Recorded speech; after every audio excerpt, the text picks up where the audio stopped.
Alors mon petit bonhomme, ça t'a plu?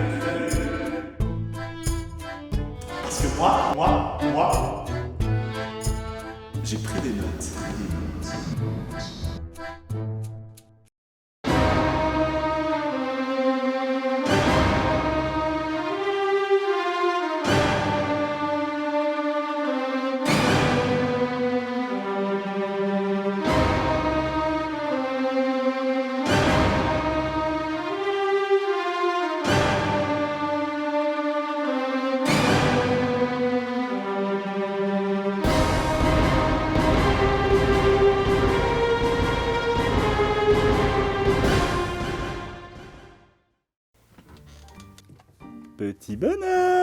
Petit bonhomme, viens voir professeur Flavius, viens là. Viens. Ça va tomber, hein? Ici. Voilà, j'aime mieux ça. Alors petit bonhomme, est-ce que ça t'a plu? Ouais, c'est un vieux film, quoi. Oui, bon, c'est un vieux film, il y a des trompettes partout, ok, il y a des choses qui ont mal vieilli par rapport à notre culture contemporaine, c'est vrai que niveau musique, c'est pas Hans Zimmer.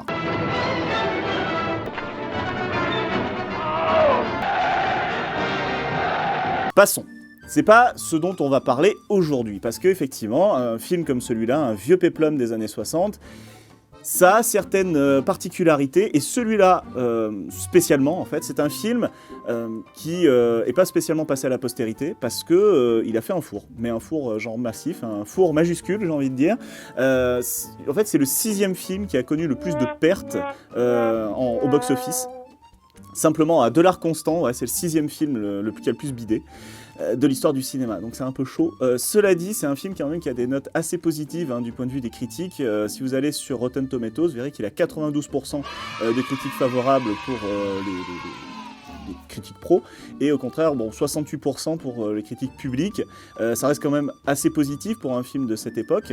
Et donc du coup, s'il n'est pas passé à la postérité, on va essayer de comprendre pourquoi, et surtout, évidemment, puisque c'est notre propos, on va essayer d'analyser le film ancré dans son époque, c'est-à-dire là on va être dans les années 60. Donc on va essayer un petit peu de comprendre qu'est-ce qui, dans la structure narrative du film, un peu dans sa conception également, finalement, emprunte à son époque. En quoi est-ce que ce film est représentatif des années 60 ?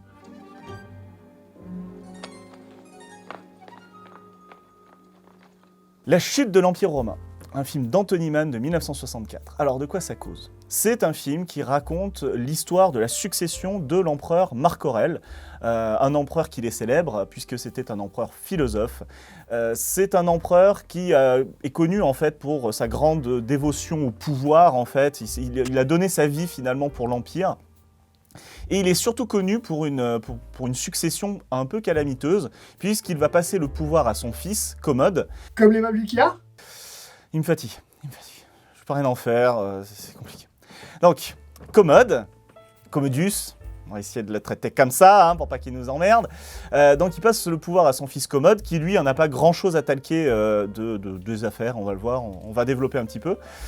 Et donc le film se positionne juste au moment de cette succession, c'est-à-dire qu'on suit Marc Aurèle qui est sur le front nord, en fait, il affronte les Quads et les Marcomanns, qui sont des peuples barbares, et donc la guerre est en train d'aller vers son terme, les Romains sont en train de gagner, et Marc Aurèle est malade, il le sait, il sait qu'il va pas tarder à canner, sauf que dans l'histoire, dans ce film, il ne souhaite pas passer le pouvoir à son fils Commode, et il aimerait passer le pouvoir à Livius, qui est son plus fidèle général, un homme d'une probité non démentie.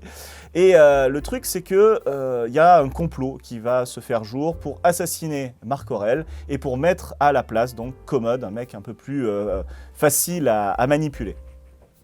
Et donc on va suivre ce moment critique, et ensuite donc toute l'histoire, c'est le début du règne de Commode, un règne tyrannique, un règne un petit peu désaxé, et dans laquelle Livius évidemment va vivre des péripéties qui vont l'amener à contester le pouvoir bien sûr de l'empereur, essayer de sauver Rome, puisque c'est toute la problématique, jusqu'à un final assez incroyable, et surtout un final très philosophique finalement, très profond, parce que c'est toute l'intention du film d'Anthony Mann.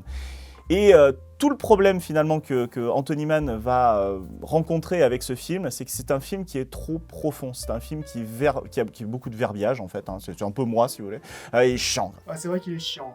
Non mais en vrai, c'est du bonbon en fait si vous vous intéressez à ça, si vous vous intéressez aux idées politiques, etc. Mais c'est vrai que dans la mesure où c'est aussi un film de grand spectacle, un film où il y a des batailles, ça fait un peu de dissonance par moment. Donc voilà, toute la problématique du film, elle est autour de ce dialogue étrange entre d'un côté un propos très philosophique, très profond, et de l'autre côté la prétention à faire un blockbuster de l'époque, c'est-à-dire un film grand spectacle, dans la lignée de Quo Vadis, de Ben-Hur, etc. Et oui, mon petit bonhomme, c'est un film à gros budget, un film à grand spectacle. Ce qui est assez intéressant, c'est que le décor en fait de Rome qui a été reconstitué dans le film fait partie des plus grands décors qui ont jamais été représentés au cinéma. Donc c'est un truc absolument monumental, ils vous ont représenté le Forum Romanum, c'est monstrueux, des colonnes partout, ils ont passé des mois à bosser dessus, et des milliers d'ouvriers qui sont passés sur le chantier, voilà, à peu près 1100 ouvriers qui sont venus, et c'est une débauche visuelle pour l'époque, c'est hyper impressionnant. Je sais pas combien il y a eu de figurants sur le film, mais c'est prodigieux vraiment. Vous avez des scènes de bataille reconstituées avec des centaines de chevaux à l'écran, c'est hyper impressionnant. Vous voyez maintenant. Ta gueule, juste ta gueule. Tu me laisses parler au bout d'un moment, tu me fatigues. Voilà, tu me fatigues. D'accord. Ouais, d'accord ? Voilà. Bon. Alors, ce qui est intéressant aussi, c'est sur le cast. Vraiment, le casting de l'époque, ça rigole pas quoi. Vous avez déjà Sophia Loren. Sophia Loren, voilà, elle a joué dans Le Cid, donc une grosse production déjà de l'époque, c'est une personnalité majeure du cinéma. Elle est magnifique en plus, hein, ça n'enlève rien à la beauté de la chose. Alors ce qui est intéressant, c'est que on a un personnage, c'est Christopher Plummer qui joue Commode, et en fait celui qui avait été casté pour pouvoir faire Commode, c'était Richard Harris. Et Richard Harris donc n'a pas joué dans La Chute de l'Empire romain, mais il a joué dans Gladiator. On reviendra dessus plus tard parce que entre Gladiator et La Chute de l'Empire romain, il y a 2-3 trucs un petit peu similaires. Et ce qui est marrant, c'est que dans Gladiator, il joue non pas Commode, mais son père Marc Aurèle. Voilà, un petit truc assez marrant sur le casting. Alors, celui qui joue Livius aurait dû être Charlton Heston, célèbre évidemment entre tous pour avoir joué dans Ben-Hur, pour avoir joué dans Les 10 Commandements, donc une personnalité majeure de l'époque. Et finalement, c'est pas lui qui va incarner donc Livius. Vraiment, alors je vais pas dire que c'est une erreur de casting, etc., mais c'est vrai que Stephen Boyle peine un petit peu à incarner ce personnage majeur, c'est-à-dire qu'il est censé quand même porter sur ses épaules l'Empire, le bonhomme, et quand vous le voyez en fait dans les scènes, des fois il vous semble un peu perdu, hein, il manque en fait de charisme à l'écran. Il incarne difficilement en fait ce personnage face à Plummer qui est plus à l'aise finalement dans le rôle de Commode. Un personnage c'est vraiment intéressant la manière dont a été construit le personnage de Commode parce que c'est un personnage à la fois attachant et en même temps assez répugnant. Et Boyd finalement par rapport à Plummer, il a du mal, hein, vraiment. On sent que c'est compliqué. The men we send first into battle will be used as bait. Many will die. It will be especially dangerous for their leader. We will be the first into this battle. We will be your bait. And if I die, then the gods were not with me. Then Livius, my friend, my brother, will it not relieve you of a great burden? Donc voilà, donc un casting 3 étoiles. Et donc vous l'avez entendu, on va pas tergiverser 2 heures. Effectivement, La Chute de l'Empire romain, il a un miroir contemporain. C'est Gladiator. Mon nom est Maximus Decimus Meridius. Commandant en chef des armées du Nord. Général des légions Félix. Mais j'aurai ma vengeance. Dans cette vie ou dans l'autre. Effectivement, Ridley Scott, quand il a écrit Gladiator, quand il a fait Gladiator, en fait, il s'est énormément inspiré de La Chute de l'Empire romain. Alors, il a viré énormément d'aspects politiques, philosophiques qui étaient dans La Chute de l'Empire romain, et il a gardé l'aspect gros spectacle, et il a foutu des gladiateurs. Voilà, donc c'est, si vous voulez, Livius, c'est devenu Maximus hein, dans Gladiator, voilà, si on retrouve les mêmes protagonistes. Dans La Chute de l'Empire romain, Commode, il ne sait pas qu'il y a eu un complot pour exécuter son père, pour le mettre au pouvoir. Hein. Lui, c'est un mec qui adore son père. Il aime pas trop quand même que Marc Aurèle va lui filer le pouvoir à Livius. Hein, on va pas se mentir, ça lui fait un peu chier. Mais à côté de ça, il a aussi un attachement très très, très amical vis-à-vis de Livius. Je veux dire, c'est des potes, ils ont grandi ensemble et tout. Et puis finalement, c'est une amitié qui va se déliter petit à petit. Donc un traitement des personnages qui est assez fin. Donc, si vous êtes dans Gladiator, je veux dire, Commode, dès le départ, tu sais qu'il est un peu givré, quoi. Hein.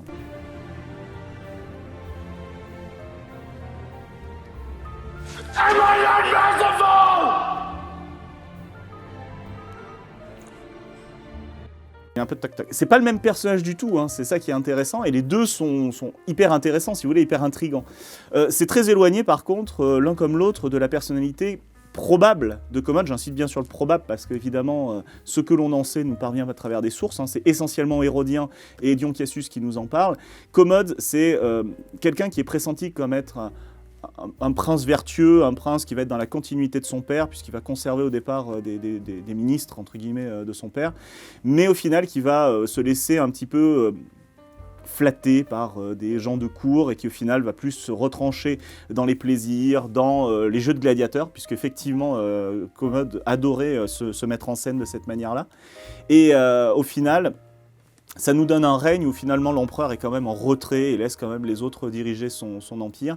Et au final, ça va donner lieu à des sources, c'est-à-dire des auteurs qui vont nous parler de lui de manière assez négative. Donc voilà. Mais dans la vraie réalité, en fait, Marc Aurèle, il file le pouvoir à qui ? À son fils, au général ou...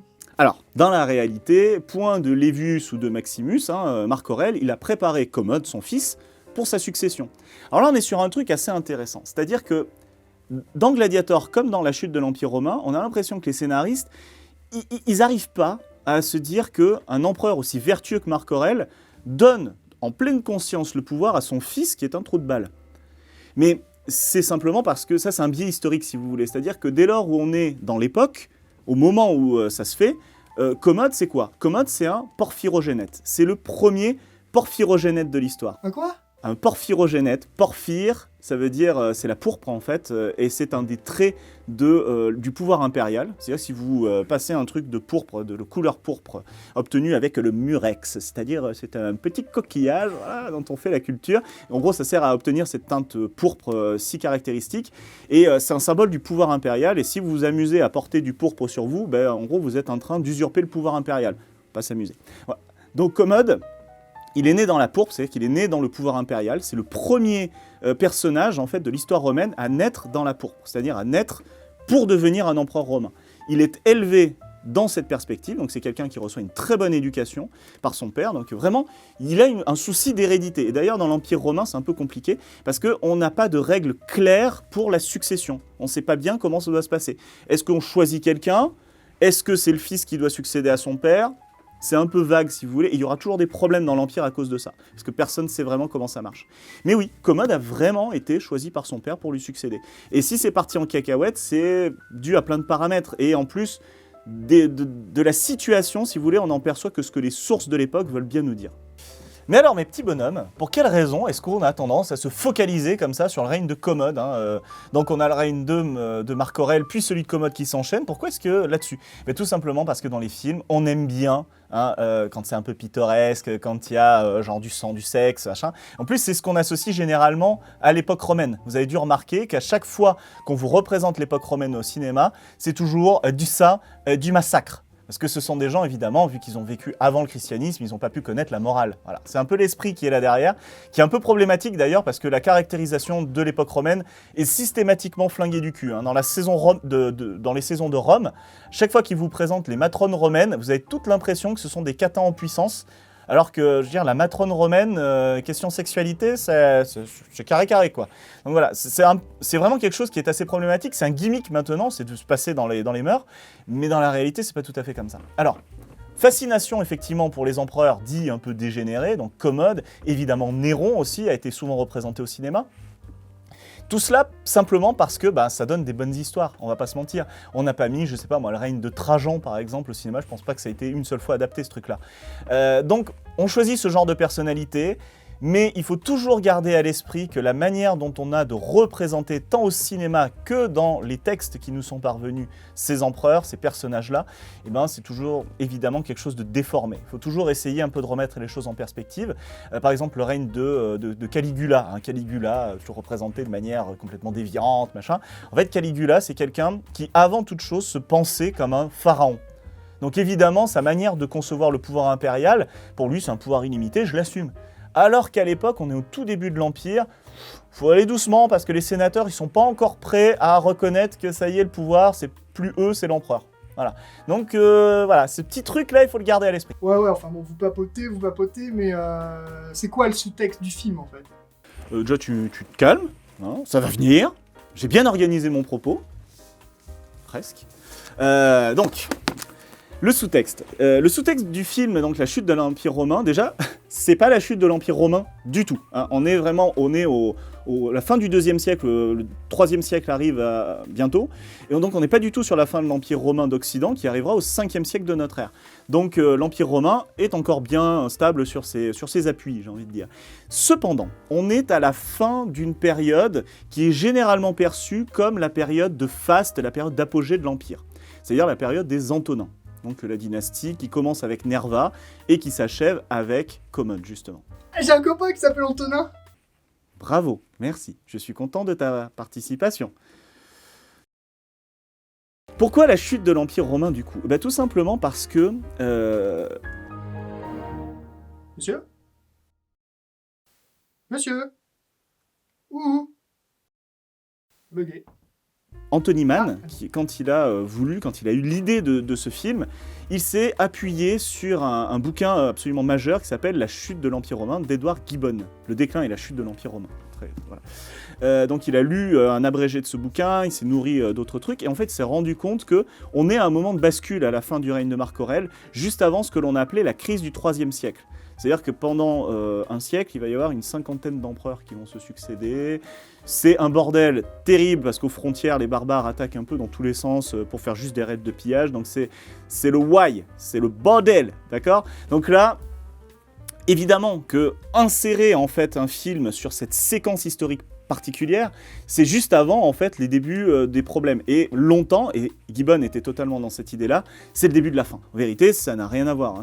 L'Empire vit des moments difficiles, des moments qui sont plus calmes, mais il y a encore des périodes calmes après. Hein, je veux dire, 4e siècle de notre ère, jusqu'en 378, ça va. Hein, franchement, les choses sont... Au contraire, c'est un moment de relative reprise de l'Empire. Donc, il faut savoir un peu de quoi on parle, et ce moment historique-là, choisi, est cependant très signifiant d'un point de vue philosophique si vous avez envie de parler du pouvoir. En fait, toute la logique en fait, du film d'Anthony Mann est construite autour de l'idée d'un pouvoir qui est entre les mains de quelqu'un de vertueux, qui va passer à quelqu'un qui ne l'est pas. Et donc, qu'est-ce qu'il va faire de ce pouvoir ? Et ensuite, à la fin du film, quand Commode meurt, bon, je ne vais pas vous spoiler de grand-chose, le film date de 64, hein, voilà. Quand Commode meurt, il y a des hauts personnages qui sont présents et ils vont littéralement vendre l'Empire au plus offrant.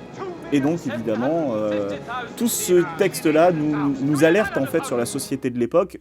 Est-ce que le pouvoir ne serait pas en train de devenir corrompu ? Est-ce que le pouvoir n'est pas corrompu par le fric ? Et est-ce qu'on n'est pas en train de perdre un peu son âme, d'une certaine manière ? Est-ce qu'on croit encore vraiment à l'âme, évidemment, américaine, européenne, peu importe, mais est-ce que dans les démocraties, il n'y a pas une perte, finalement, un petit peu de l'âme pour pouvoir soutenir, en quelque sorte, un pouvoir qui en a bien besoin ? Évidemment, ça va nécessiter de parler un petit peu plus largement du contexte historique, et donc d'un autre niveau de sous-texte qui est présent dans le film.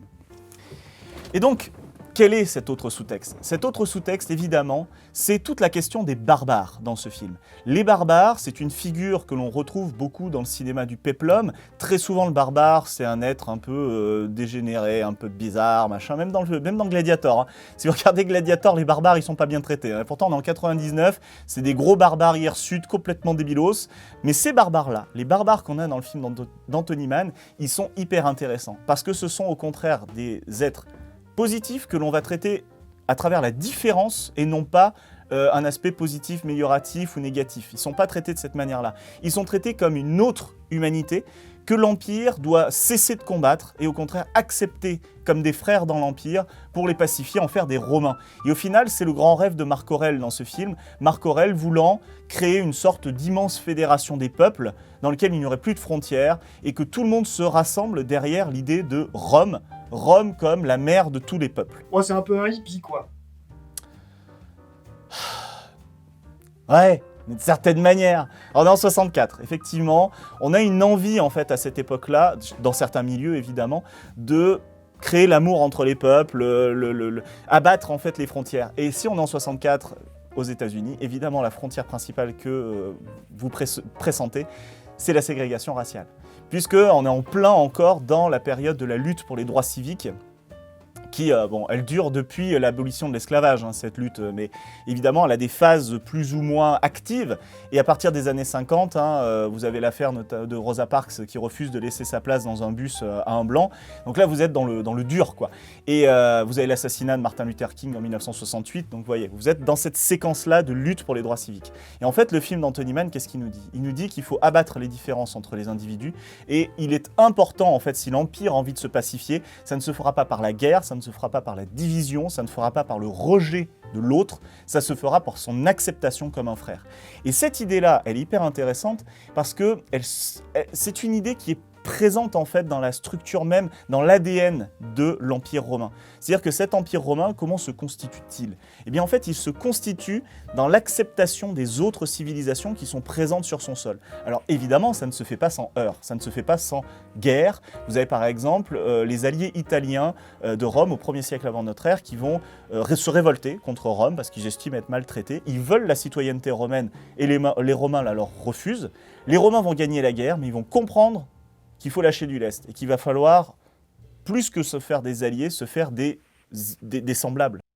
Et en fait, il y a une tension permanente dans l'Empire entre est-ce que l'on doit agréger, accepter l'autre, ou au contraire le refuser, le rejeter en disant nous sommes les Romains et eux, c'est des barbares, des machins. Et il y a une date hyper importante, c'est 212.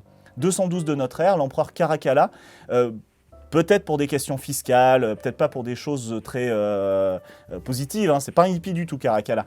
Mais en tout cas, il va donner la citoyenneté à tous les habitants libres de l'Empire. Il ne faut pas oublier, bien sûr, il y a des esclaves. Hein. Mais tous les habitants libres de l'Empire deviennent des citoyens romains. Et à partir de ce moment-là, Rome n'est plus simplement une cité italienne qui domine un empire, mais Rome s'incarne en quelque sorte dans la totalité de son empire.